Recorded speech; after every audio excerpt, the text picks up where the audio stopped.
just giving spam. You don't want to be categorized as that. You don't want to be repeating the exact same video. If anything is the exact same video on your page, that's not okay. Repeat the same concept, of course. You also don't want to be commenting just emojis or commenting the exact same thing in every single video. Your comments are important, but they have to be thoughtful. They have to have intention. A little newsflash, commenting "I want to go viral" doesn't actually make you go viral. You perhaps have broken community guidelines or have some violations, which you can check in your TikTok studio, and then you can go down to account check and it can go through your more recent content and let you know if anything's out of sort. Content you should be creating should be original content. You're sounding exactly the same as another creator. Cut that out. Way too many content creator gurus on here saying the exact same thing. Inspiration is fine, but unoriginality is not good. You want to try and speak with original audio, then it's you talking. Videos should not be just selling things either, because that can come off as spam. Naturally integrate things that you're selling into your video. Always making sure that you're addressing your target audience and what their needs are and why they care about the video. Have a solution to their problem. Have value, relatability. All of these things are going to help your account actually see growth. It gets pushed to 200, 300 people first who don't know you,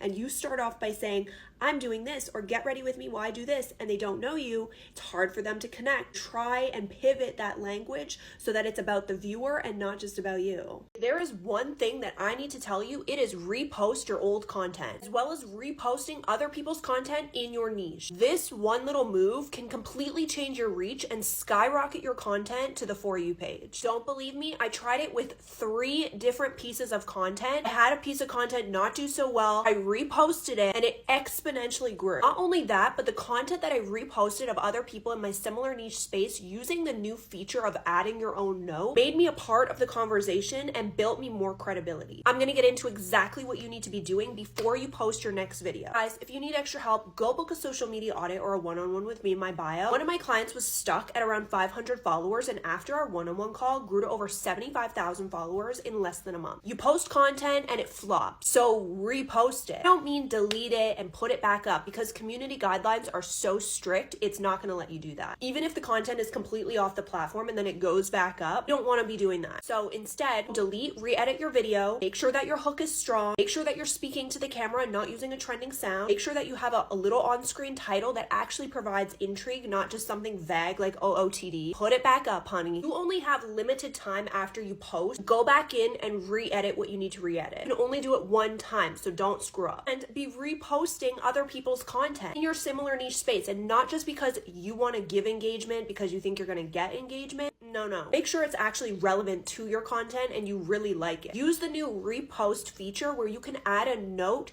to that repost. Why this is so good is because it helps you be a part of the conversation, especially if it's in your similar niche space and you're not the one actually putting up all of the content. It can help you build credibility because you agree with that video or in alignment. Using new features helps with your content boost. Even if you say something as simple like, "As a social media strategist, I completely agree with this statement." That way, when people go look at your repost, which they will, they'll see that you're actively part of other people's conversation. It makes you look like a credible content creator, that you're on this platform, you're immersed in other people's pages. All around, it's a good look. The reason you're not growing on social media is because you're listening to the dumbest advice I've ever heard. If you're wondering who to trust the people who actually give you tangible takeaways and value around building an overall brand identity versus just how to go viral. I'm going to debunk 3 things that you are doing in your content that you need to stop. Who made me the expert? 7+ years of experience, and I don't even consider myself an expert. I just share what works. I'm not here to BS you. This is one client who was stuck in 200, 300 views, and after our one-on-one call, she skyrocketed. She's one of hundreds that I've helped see growth. You're needing extra help, go book a social media audit or a one-on-one with me in my bio. For one, people who say that being consistent, you're going to eventually pop off. Now, you can be consistent until your fingers fall off from posting content. If your content doesn't incorporate things that really help you see progression and growth as a creator, what is the point? Before people come for me being like, "Why don't we just have fun on this platform? TikTok used to be so different. Now it's all about teaching." Yeah, it's called evolution. Welcome to it. Sadly, it is changing, and that's not my fault. I'm just updating you. I'm here to help people grow a brand identity that gives them growth and engagement on every single video, not just a one-hit wonder. 2 is you're doing some sort of engagement. Engage from the bottom up. Comment, "I want to reset my account." Comment, "I want to go viral."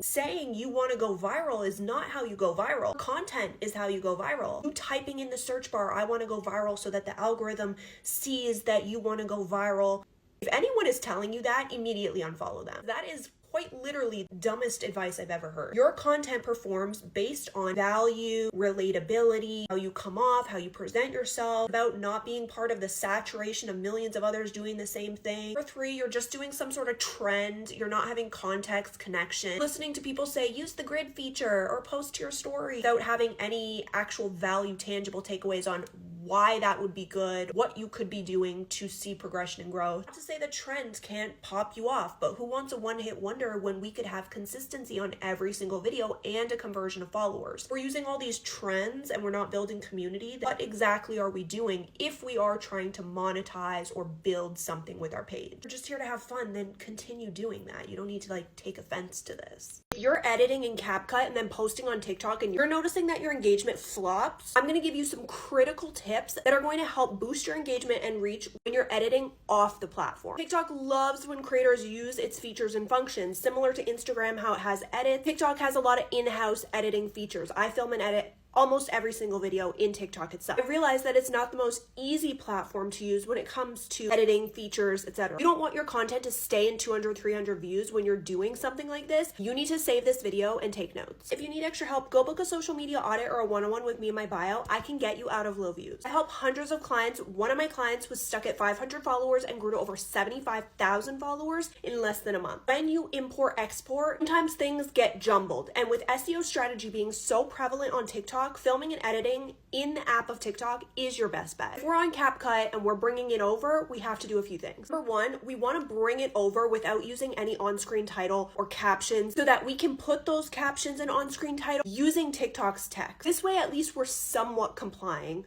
with what TikTok wants its creators to do. I've also heard that if you go to Creator Search Insights and you find keywords or relatable topics associated with the topic that you're posting, you should hit the camera button and upload from there. Why this works, I truly have no idea because I don't film and edit on CapCut and bring it over. People have been saying that this is a game changer. You want to make sure that your CapCut videos are the highest quality because it's going to compress the file once it's uploaded. Really try and use original audio without putting music or anything in the background. It's just way more effective in getting connection and context with your video. Ultimately, at the end of the day, the hook just has to be so strong. You have to have relatability and value in your videos. Try these things out. If I hear one more content creator share this advice to help you with growth, I may flip out. I can guarantee you've heard this advice too. I'm going to debunk 3 things that you are doing in your content or being told to do in your content that's actually preventing you from hitting the For You page, and it's giving that content creator engagement versus you. No one's telling you the truth, but I will. Help hundreds of content creators who were stuck actually see progression and growth. One of my clients was getting 200, 300 views, and after our one-on-one call, her numbers